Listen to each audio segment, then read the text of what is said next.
Hi, my name's Annabelle and I'm a midwife, and I'm excited to introduce you to all the equipment that midwives bring to a home birth.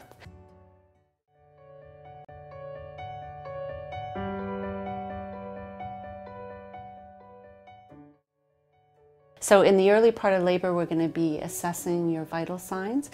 We use the blood pressure cuff and the adult stethoscope to do that. We also count your respirations and check your pulse and your temperature.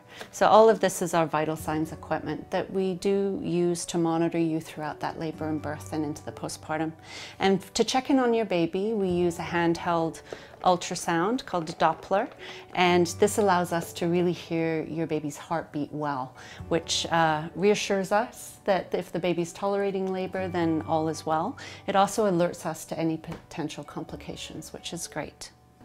This is a birthing stool. This can be very effective and comfortable to sit in an upright, supported squat position. Helps bring the baby down deep into your pelvis.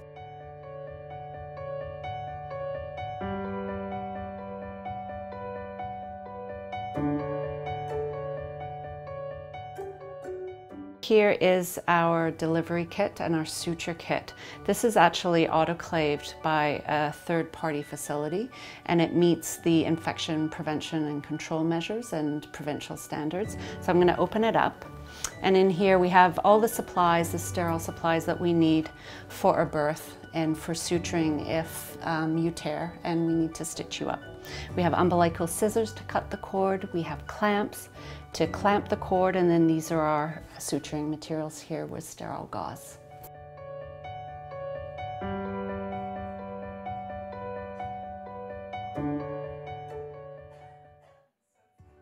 Midwives bring medications to prevent and manage heavy bleeding after the birth. We have oxytocin and then other medications as well.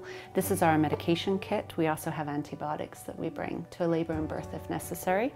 Here we have an IV bag and complete setup, as well as a catheter to drain your bladder. And over here is an oxygen tank with a breathing mask that we would put on our birthing client.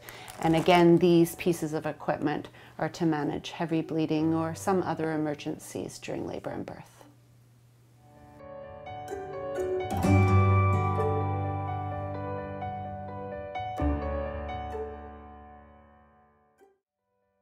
So after the baby's born, 90% of babies do really well. They breathe all on their own.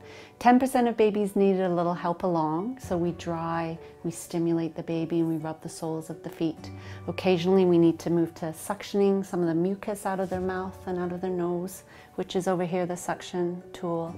And then we can also monitor their oxygen levels, and we can oxygenate them as needed. So this is a bag and mask. And if a baby needs a little help, it's usually a few puffs of room air to get them going. If a baby requires extensive resuscitation, which is very rare, we do have that additional equipment over here. So it's called intubation equipment.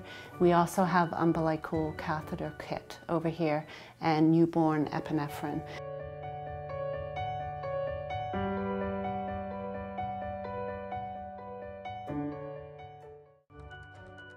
After the baby's transitioned well and breathing well, we do a full newborn exam, a head-to-toe exam, where we measure the length of the baby and measure the head circumference. We listen to the baby's heart and lungs with an infant stethoscope. We have all the newborn meds that are required to discuss with you for newborns. So we have vitamin K and erythromycin with us. And this tool here is an ophthalmoscope. This allows us to check the red reflexes at the back of the baby's eyes. And the fun part finally is we can weigh your baby at home. So we have these weigh scales and figure out how much that baby weighs. Surprisingly, all of this equipment can fit into the smallest of spaces, and midwives can adapt setting up this equipment to most home environments.